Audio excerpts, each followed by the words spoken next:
It was a quiet night, the kind of silence that feels heavy, almost intentional, as though the house itself was holding its breath. The living room lamp flickered softly, casting long shadows on the walls, and the faint hum of the refrigerator in the kitchen was the only sound keeping me tethered to the moment. I sat on the edge of the couch, elbows resting on my knees, staring at the small cardboard box on the coffee table between us. The DNA test, unopened, ordinary in appearance, white and blue packaging, a barcode printed neatly on the side, yet it seemed to radiate an invisible heat, pulling the air taut around it, like the eye of a storm sitting quietly in my home. Across from me, she sat curled in the armchair, her legs tucked beneath her, her phone resting unused on her thigh. I watched her eyes, how they darted every few seconds, never meeting mine for long. She chewed at her bottom lip, a habit she usually reserved for moments when she was nervous, waiting for results, sitting through an awkward family dinner, or pretending not to care when she very much did. I don't even know what made me say it. Maybe it was the way the silence had been gnawing at me, or maybe it was just the weight of years of suspicion pressing down, begging for release. My voice came out calm, almost too calm. I bought a DNA test. The words were simple, but the effect was seismic. She froze, her body going rigid, eyes wide for a split second before her face crumpled. It wasn't confusion. It wasn't indignation. It was recognition, an admission before her lips even parted. And then came the sob, raw, sudden, as though my words had struck a hidden nerve she'd been trying desperately to shield. Her hand shot up to her mouth, muffling the sound, and tears spilled down her cheeks almost instantly. She shook her head violently, strands of hair falling from the loose bun on top of her head. Why would you do that?" she whispered through the cracks of her sobbing voice.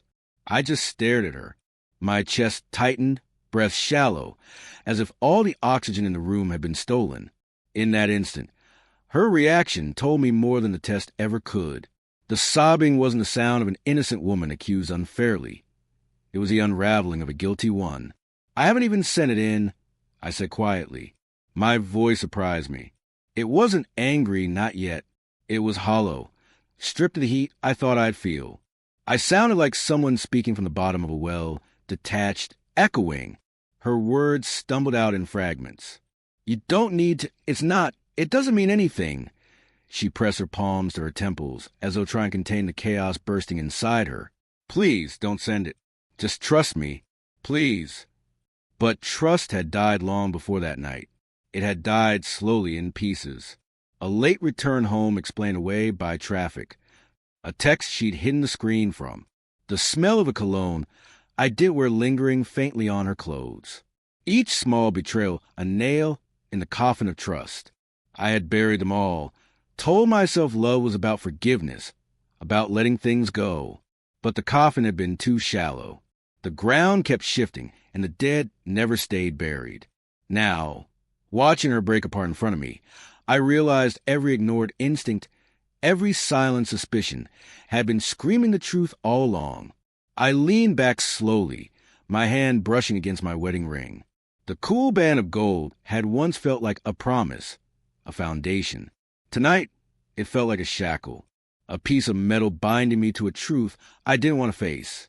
The clock on the wall ticked, each second carving itself into my memory. Her sobs filled the space, messy and uncontrolled, a storm I didn't move to calm. Normally, I would have gone to her, wrapped my arms around her, whispered that we'd be okay. But my body stayed rooted to the couch, paralyzed not by fear but by clarity. For years, I had convinced myself that doubt was weakness, that suspicion was a failure of love. But clarity, real clarity, felt nothing like weakness. It felt like stepping into cold water after years in a fever. It burned. It shocked. But it also woke me up. "Why are you crying?" I asked finally, my voice sharper now, the edges of it cutting to the weight of the room. Her eyes snapped to mine, red and glistening. "Because you don't trust me. Because you shouldn't have to do this." I almost laughed. The sound came out closer to a bitter exhale. "I shouldn't have to, you're right. But here we are." She buried her face in her hands, rocking slightly, like a child caught in a lie too big to undo. I watched her shoulders shake, the sound of her sobbing mixing with the steady tick of the clock. My mind drifted. Flashes of memories stabbed me one by one. The first time she told me she loved me, the night I slipped the ring onto her finger, thinking I had found my forever. The morning our child was born, when she clutched my hand with tears of joy. Now those same tears stained her cheeks, but they carried a different weight, a different meaning. I didn't raise my voice. I didn't demand confessions or explanations, because in her reaction, I had already found the answer. It was there in her sobbing, in her frantic pleas, in the way she couldn't meet my eyes. The test was just a formality now. After what felt like hours, but was likely minutes, I stood. The couch creaked under my weight as I rose, and her head snapped up, panic flashing in her eyes. "Where are you going?" I picked up the box from the table. Its cardboard edges dug into my palm as I gripped it tighter than I needed to. "Out," I said simply. Her sobs grew louder, more desperate, but I didn't turn back. My feet carried me down the hallway, past the framed photos on the wall. Smiling vacations, birthdays, Christmas mornings. Each image stared back at me like a cruel joke, a reminder of the life I thought I had, the life that was already slipping away. At the front door, I paused, my hand resting on the knob. The air felt heavier here, like the house itself wanted to trap me in its lies. I closed my eyes, inhaled deeply, and stepped out into the night. The cool air hit me instantly, sharp and refreshing like a baptism. Behind me, through the walls, I could still hear her muffled sobbing. But out here, under the indifferent stars, the sound grew distant, muted. I tightened my grip on the box, staring down at it in the moonlight. A simple object, yet it carried a weight an entire life. And though I hadn't opened it, hadn't swabbed a single cheek, the truth was already written. I walked away from the house without looking back. I've replayed the beginning more times than I care to admit. It's strange how the mind works after betrayal, how it takes you back, again and again, to those first moments, like it's trying to solve a puzzle with pieces that never fit. The night I met her, she wore red. Not a bold red, but the soft, wine-colored shade that catches the light in shadows and whispers instead of shouts. We were a friends' gathering, a backyard strung with fairy lights, the scent of grilled meat and cheap beer hanging in the air. I wasn't looking for anything serious. At least, that's what I told myself. But then she laughed. God, that laugh. It was loud, unrestrained, the kind of laugh that seemed to spill out of her without care for who was listening. I remember turning my head like it was instinct, like that sound alone had pulled a thread tied around my ribs. She caught me staring, and instead of looking away, she smiled like she already knew me, as though I was just late to something inevitable. We talked for hours that night. About nothing, really.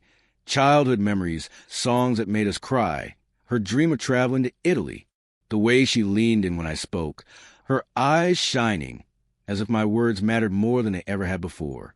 She made me feel seen, truly seen, in a way I hadn't realized I was starving for. It's easy to understand now why I fell so quickly. She was a mirror that reflected back the man I wanted to be, not necessarily the man I was. Within months, we were inseparable.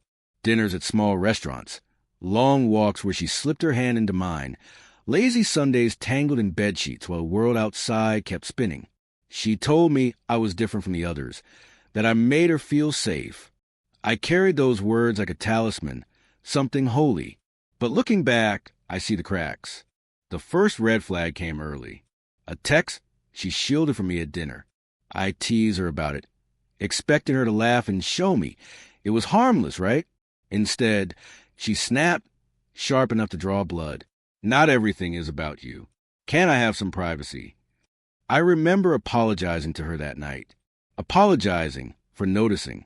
That was the first of many times I traded pieces of myself for peace. My friends noticed. One of them pulled me aside after a party, voice low and hesitant. "She's intense.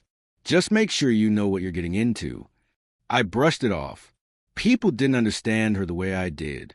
They didn't see the softness, the way she curled against me at night, the way she kissed my forehead when I was stressed. Love, I told myself, was about choosing, and I had chosen her. When I proposed, It wasn't with grand gestures. Just the two of us in the little apartment we shared.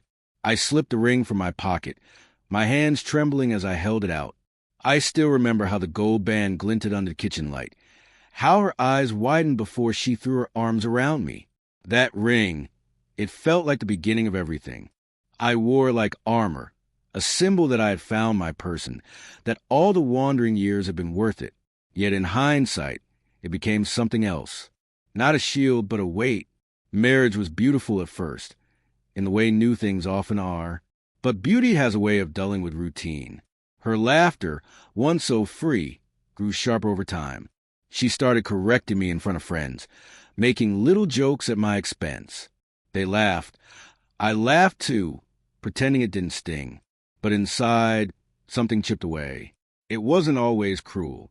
Some days were filled with warmth. Her head on my chest as we watched movies. Mornings where she brewed my coffee before I even asked. But the pattern was there. A constant pendulum swinging between tenderness and control. I told myself love was about patience, about weathering storms. I didn't see that I was losing myself little by little, redefining love as endurance. The night our child was born, I cried harder than I ever had in my life, holding that tiny body in my arms, smelling the faint sweetness of newborn skin. I felt my world anchor in place. I wasn't just a husband anymore. I was a father. That word carried weight, a sacred responsibility. She looked at me then, sweaty and exhausted, but with a smile that seemed so real. She whispered, "We did it, our little family." I believed her. I believed every word. But shadows lingered.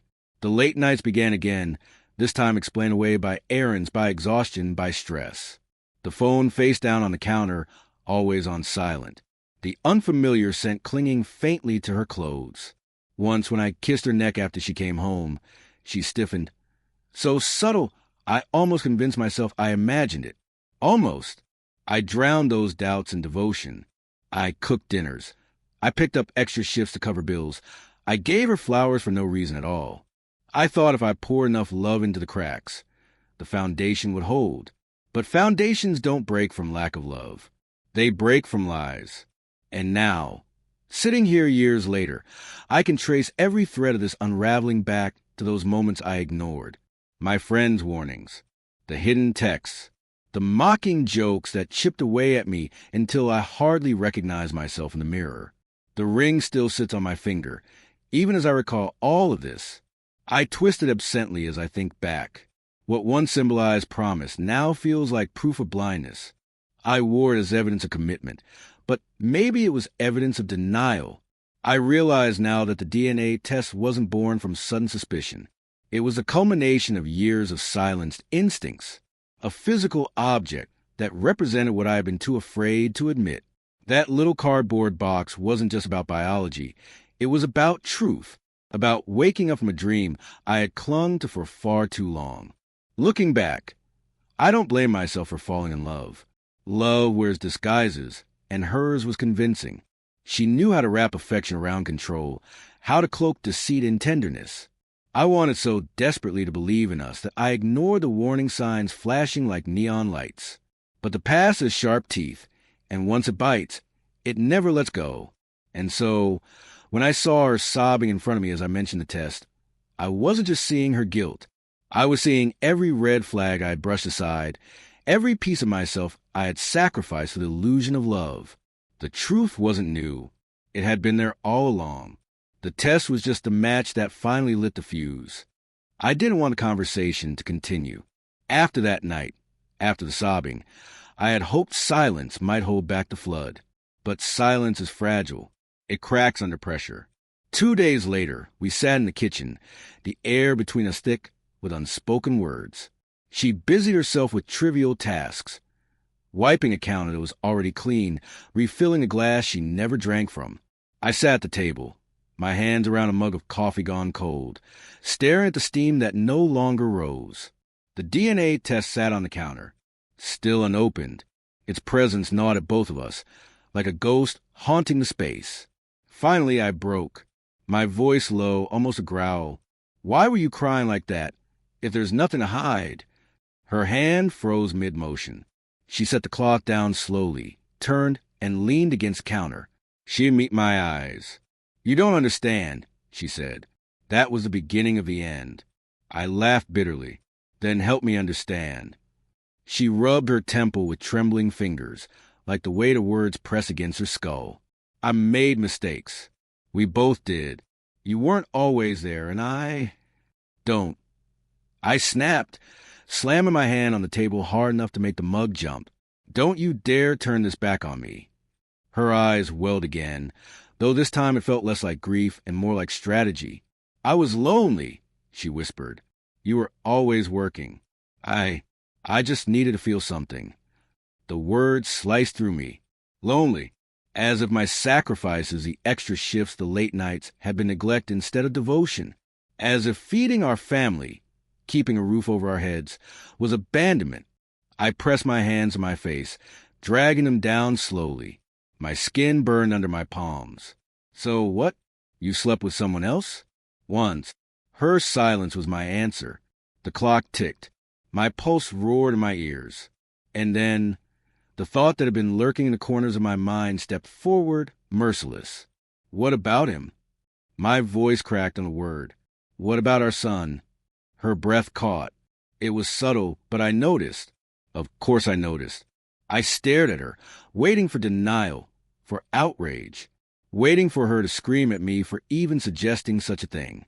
But all I got was silence, and in that silence, I heard the sound of glass shattering inside my chest. "Tell me," I demanded. My voice was hoarse now, every word sandpaper against my throat. "Is he mine?" Her eyes filled, spilling tears down her cheeks. She shook her head, not in a no, not in a yes, just in that helpless, frantic way people do when they wish they could erase reality. That was worse than any confession. I pushed back from the table so fast the chair screeched against the tile. My knees felt weak, but I forced myself to stand. The room tilted, the walls closing in. I gripped the edge of the table to steady myself, but it felt flimsy, like everything else in my life. Memories came rushing in, each one a blade. The first time I held him in a hospital, his tiny hand curling around my finger. The night I stayed up rocking him while she slept. His first steps, his first word. All the bedtime stories. The scraped knees I kissed better. The drawings he made for me with Daddy, scrawled in crooked letters at the top. My son, my boy, my everything. And now maybe not. I stumbled back against the counter, my hand landing on the unopened DNA kit. My fingers curled around it until the cardboard bent, the edges biting into my skin. "You should have told me," I whispered. "God, you should have told me." "I was scared," she sobbed. "I didn't know how. I thought—" "You thought what? That I'd never find out? That I'd just keep living this life forever?" My voice rose, louder than I'd ever heard it, echoing off the kitchen walls. "Do you have any idea what you've done to me?" I tore the ring from my finger. The gold dug against my skin as I yanked it free. I slammed it onto the table so hard it bounced, clattering before settling with a hollow sound. It gleamed under the harsh kitchen light, no longer a promise, just a mockery. "I'd built my life around you, around us. And you—" My voice broke. My throat tightened until I could barely breathe. "You turned it into a goddamn lie." She reached for me, desperate, but I recoiled like her touch was fire. The sight of her hand, the same hand I once held like it was sacred, made my stomach twist. I staggered into the living room, my vision blurred, the walls lined with framed photographs. Vacations, Christmas mornings, his first birthday, cake smeared across his face as I laughed behind the camera. I reached up and tore one down. The glass cracked in my grip, slicing into my palm, but I didn't care. I hurled it against the wall. The sound exploded through the house, sharp and final. She screamed my name, but I barely heard it. I was already collapsing inside myself. I sank onto the couch, clutching my bleeding hand, staring at the shards scattered across the floor. Each piece reflected fragments of my face, distorted and broken. That was me now, splintered, hollow. Hours passed like minutes. I don't know how long I sat there. She hovered nearby, crying, pleading, but I didn't move. I barely breathed. At some point, she whispered, "He loves you. No matter what, he loves you." That was the cruelest part. She wasn't wrong. That little boy, innocent, trusting, did love me, and I loved him more than anything. But love couldn't erase biology. Love couldn't erase the fact that every memory I held dear was poisoned now with uncertainty. When she finally retreated to the bedroom, I was left alone. The house was silent again, but not the same silence as before. This one was suffocating, pressing down on me from all sides. I stared at the DNA kit, still on the counter, its surface smeared faintly with my blood. Pandora's box. If I opened it, I might lose everything. If I didn't, I would drown in doubt. I wanted to scream, to smash every photo, to burn the walls down. Instead, I sat there empty, numb. And then, somewhere in that numbness, a whisper stirred. This isn't the end. I don't know where it came from. Maybe from the part of me that refused to die, even as everything else crumbled. Maybe from the part that knew survival was the only revenge worth having. I pressed my palm against the wound, feeling the sting of broken glass embedded in my skin. The pain was real, undeniable. Unlike her words, unlike her tears, unlike everything I thought I knew. For the first time in days, maybe years, I let that pain anchor me. I looked again at the DNA test. My hands trembled as I picked it up, holding it carefully this time, as though it were sacred. It was more than a test. It was a doorway. On the other side lay devastation, yes, but also clarity. I set it gently back down, inhaled, and whispered into the empty room. This isn't the end. The morning after the storm felt strange, quiet in a different way. Not the heavy silence of suspicion or betrayal, but the hollow quiet that follows destruction, like standing in a burned-out house where the fire has already taken everything it wanted. I woke on the couch, my hand still bandaged from broken glass. The smell of dried blood lingered faintly, mixing with the stale air of grief. Across the room, the photo frame I'd shattered remained on the floor, shards glinting like ice in the pale morning light. Her voice was absent. She must have taken our son to school, or maybe fled to her mother's. The house, our house, felt less like a home than a mausoleum now. Every object was a gravestone, a reminder. The ring lay on the kitchen table, right where I had left it. I stared at it, golden and still, and for the first time, I realized I didn't want it back. It wasn't mine anymore. It wasn't ours. It was just metal now, metal forged into a shape that once meant forever. I slipped it into a drawer, shut it, and left it there. I didn't leave immediately. It took hours of pacing, staring at walls, debating with ghosts before I finally stuffed clothes into a duffel bag. I didn't know where I was going. I only knew I couldn't stay. When I closed the front door behind me, there was no dramatic slam, just a quiet click, final and unremarkable. Yet it felt louder than any explosion. The world outside looked the same, but I was not. The trees were still green, the neighbors still watering their lawns, the sun still rising. But to me, every sound, every sight carried a different weight, as if I were walking through a film where the reel had shifted mid-scene. I drove aimlessly at first, the road stretching ahead in blurs of gray and yellow. Motels flashed by, rest stops, diners. Eventually I pulled into a cheap roadside motel, the kind with peeling paint and buzzing neon that hummed all night. The room smelled of disinfectant and cigarettes. The bedspread was thin, patterned with fading flowers. A Bible sat in the nightstand drawer, untouched by countless hands before me. It wasn't home, but maybe that was the point. For the first time in years, I was alone. Utterly, terrifyingly alone. The first days were brutal. Nights stretched endlessly, the ceiling fan spinning shadows across cracked plaster. I lay awake replaying every moment, every word. Her tears, my son's laughter. The way I once believed love could outlast anything. Meals became afterthoughts. Cold sandwiches, bitter coffee. Food didn't matter. Sleep didn't matter. Nothing seemed to. Yet in that emptiness, something strange began to stir. With no one to talk to, no one to comfort me, I found myself reaching for an old notebook I'd packed by accident. The cover was scuffed, the pages yellowed. I flipped it open, pen trembling in my hand, and began to write. At first it was just raw fragments, half sentences, jagged confessions. She lied. I'm broken. He might not be mine. The ring is gone. But slowly word began to flow. I wrote until the ink pressed deep grooves into the paper. I wrote until my hand cramped and my vision blurred with tears. I wrote not to be understood, but simply to exist. To remind myself I was still here. The notebook became my anchor. Days passed, then weeks. I started walking in the evenings, slipping out of the motel before sunset, letting the world move around me while I drifted through it. The air was cooler then, softer. Sometimes I'd end up at a diner, order coffee, and watch strangers laugh in booths. Families, couples, their lives carried on, untouched by mine. It hurt, but it also grounded me. One night, a kid no older than 10 ran past me, chasing a ball. He turned back to grin at his father, who jogged behind him. The sight gutted me.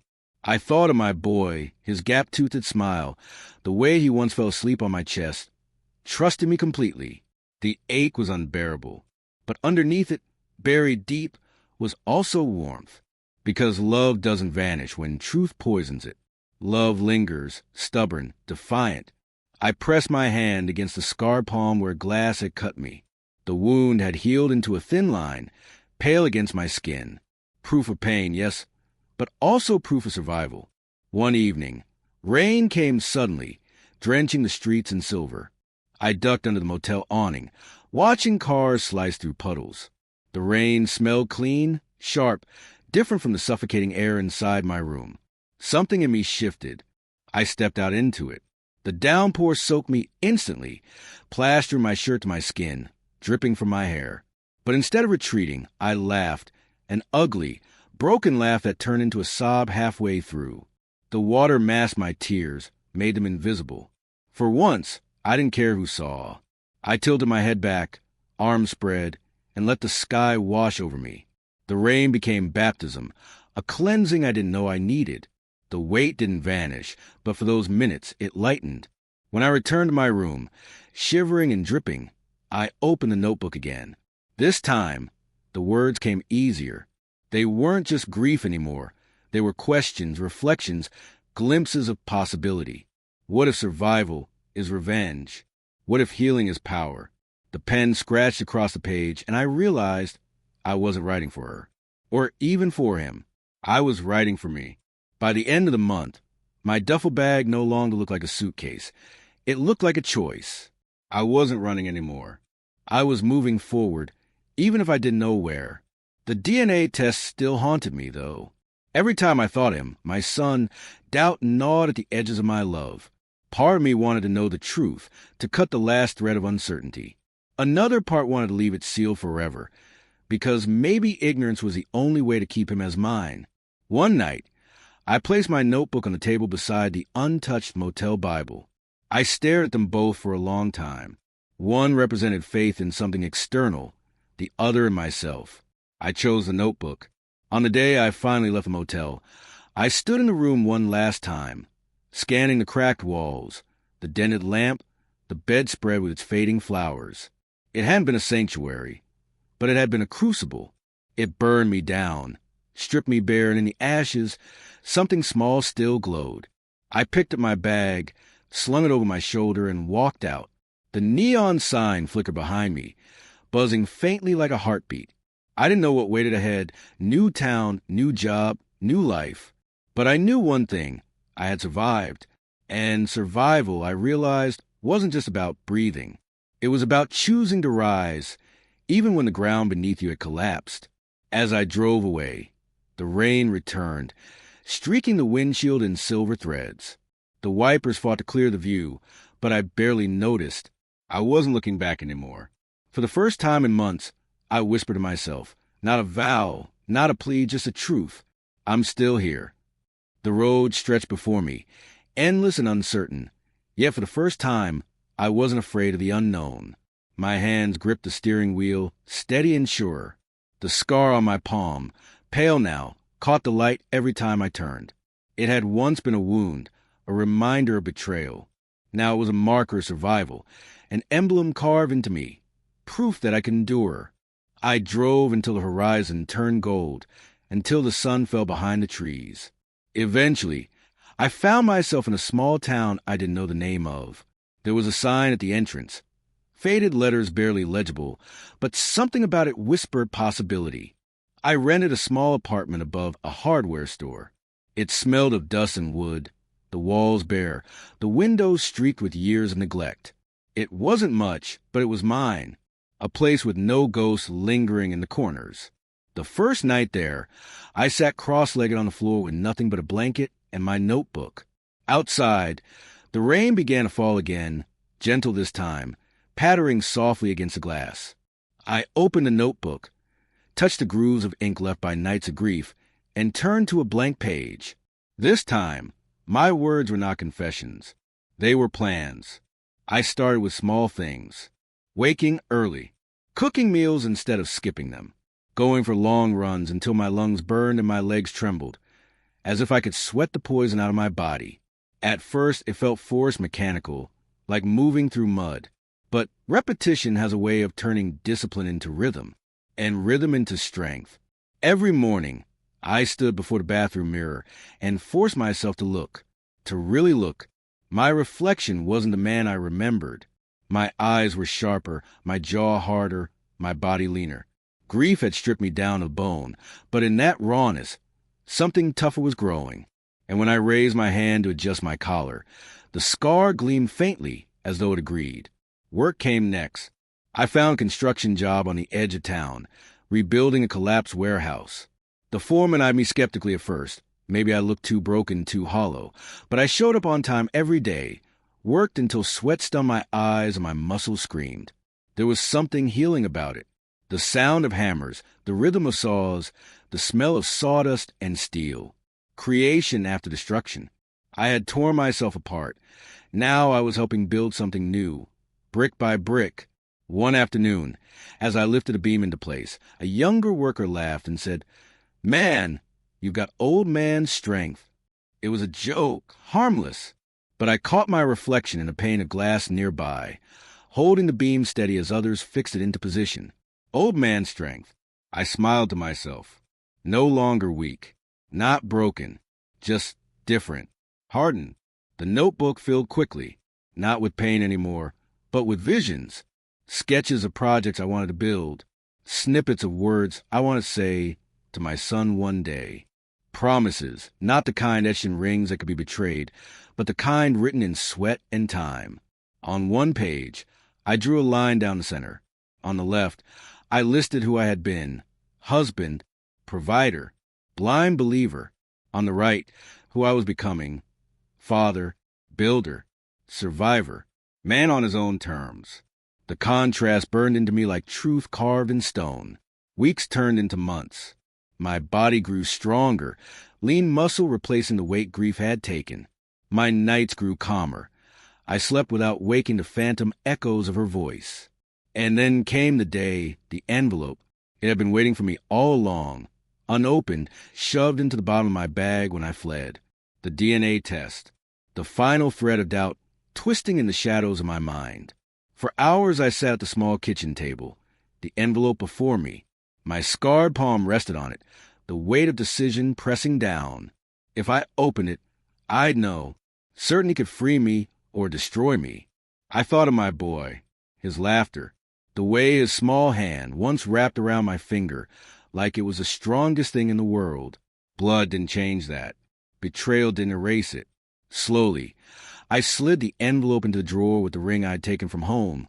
Tucked out of sight, I whispered to the empty room, "He's mine." That's all I need to know. For the first time in months, my chest loosened. One evening after work, I found myself walking past a community center. Inside, kids were running drills with an old coach, basketballs bouncing against the floor. Something pulled me to the doorway. The coach waved me in. "We're short of hand. You play." I hadn't touched a ball in years, not since before marriage, before responsibilities buried my passions. But as I stepped on the court, sneakers squeaking against the wood, a rush of familiarity surged through me. The kids looked at me skeptically. Just some worn-out guy with a scar on his hand. Until I started moving. Until the ball left my fingertips. Clean and precise, sinking through the hoop with a satisfying swish. Their cheers lit something inside me. I kept coming back. Helping out. Teaching them small things. Patience, balance, strength. The lessons I clawed out of the ashes of my own life. One boy asked me, "Mister, why do you push us so hard?" I looked down at my scar, then back at him, because one day the world will push harder, and I want you ready. Months later, I stood in front of the mirror again. This time, I didn't flinch. The man staring back wasn't who I once was. His eyes were sharper, yes, but steadier. His body carried strength not just from work, but from survival. His heart still bore scars, but scars, I had learned, weren't weaknesses. They were armor. I touched the notebook on the counter, the pages swollen with ink and sketches and dreams. Then I whispered the words I once wrote in rain-soaked desperation. What if survival is revenge? What if healing is power? I smiled because now I knew the answer. One final callback remained. I drove back, months later, to the place I had left behind. Not to reconcile, not to plead, but to close the loop. I parked outside the old house. The lawn was unkempt, the curtains drawn. It didn't matter. It wasn't my home anymore. I stepped out of the car, scarred palm brushing against a notebook I carried under my arm. I didn't knock. I didn't wait. I simply walked up to the porch, laid the notebook down gently, and placed the ring on top. It wasn't a gift. It wasn't forgiveness. It was closure. The notebook she would never read. The ring she no longer deserved. Both left behind. Symbols of who I had been and who I would never be again. Then I turned, walked back to my car, and drove away without looking back. The road opened before me again, vast and unending. But this time I welcomed it, because I wasn't running anymore. I wasn't broken anymore. I was reborn, and my power was this. Not revenge through destruction, but the strength to rebuild, to rise, to live. The letter came on a Tuesday. I found it wedged into my mailbox, my name scrawled across the front in handwriting I knew too well. I stood on the porch of my apartment, staring at it, feeling the old ghost stir. My scar tingled faintly in my palm, as if reminding me to be cautious. Inside, the note was short, rushed. We need to talk. About everything. Please meet me. S. For a long time, I sat in silence, the paper trembling between my fingers. Once, a note like that would have broken me wide open, sent me spiraling into desperation. But now it was just words on paper. Still, I knew I had to go. Not for her. For me. We met at the old park where we used to walk in the early years. The place where she first slipped her hand into mine, promising forever. The sky was gray, clouds swollen with rain, the air heavy with that metallic scent of a storm, a fitting stage for closure. She was already there when I arrived, sitting on the same bench where we had once carved our initials into the wood. Time had dulled the letters, whether it scarred them, much like us. When she looked up, her face was a mixture of guilt, regret, and something else. Fear, maybe. "You came," she whispered. I nodded, my voice steady. "I did." For a moment, we just sat in silence, the distance between us wider than the park itself. Then she began, words spilling out fast, desperate. I was wrong. I was selfish. I thought I wanted something else, but her voice broke. It destroyed everything. Her hands twisted together in her lap, as if wringing out shame. She glanced at my scar, visible against the steering wheel of memory, and winced. "I can't change what I did," she said, "but I can tell you I regret it. Every day." I listened, really listened. The man I had been months ago would have clung to every syllable, hoping for some scrap of redemption. But now I only felt distance. "Why now?" I asked quietly. Her eyes flickered. "Because I heard you're different, stronger. I thought maybe," she hesitated, then whispered, "maybe there's a chance." The words hung in the air, heavy as the storm above us. I looked at her, really looked. Once, she had been the center of my world. Every smile, Every touch had been a sunbeam I lived beneath. But now, she was just a woman, a flawed, fragile human. And I was no longer orbiting her gravity. I thought of the ring I had left behind, the notebook filled with my journey, the DNA envelope still tucked away. I thought of the kids on the basketball court, their hopeful eyes. I thought of the scar, once raw, now healed into a pale reminder. I don't hate you, I said finally, her eyes widened, tears brimming. But I don't need you, I continued. My voice was calm, steady, the voice of a man who had walked through fire and come out steel. The rain began to fall, soft at first, then harder, drumming against the bench, soaking into our clothes. Once, rain had symbolized despair, nights of writing in notebooks, tears blending with ink. Now it was cleansing. She whispered, "Do you still love me?" I didn't answer right away. I tilted my head back, let the rain wash over my face, cool and freeing.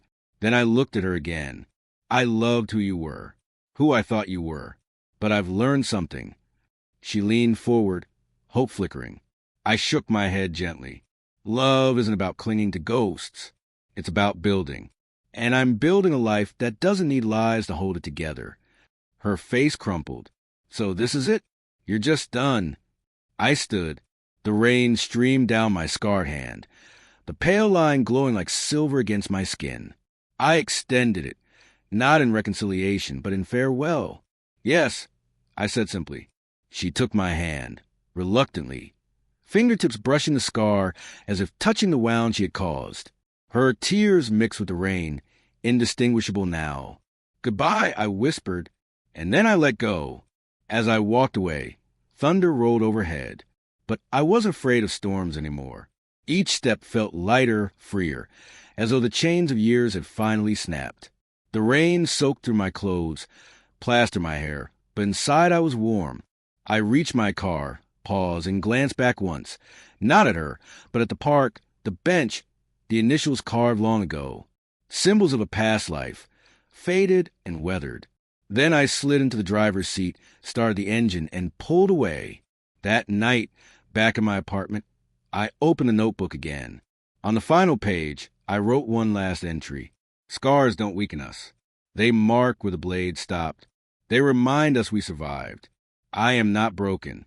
I am not hers. I am mine. I set the pen down, closed the notebook, and felt a quiet peace settle over me.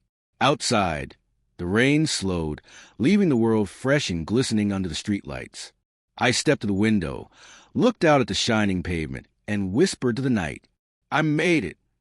And for the first time since the day my world collapsed, I truly believed it.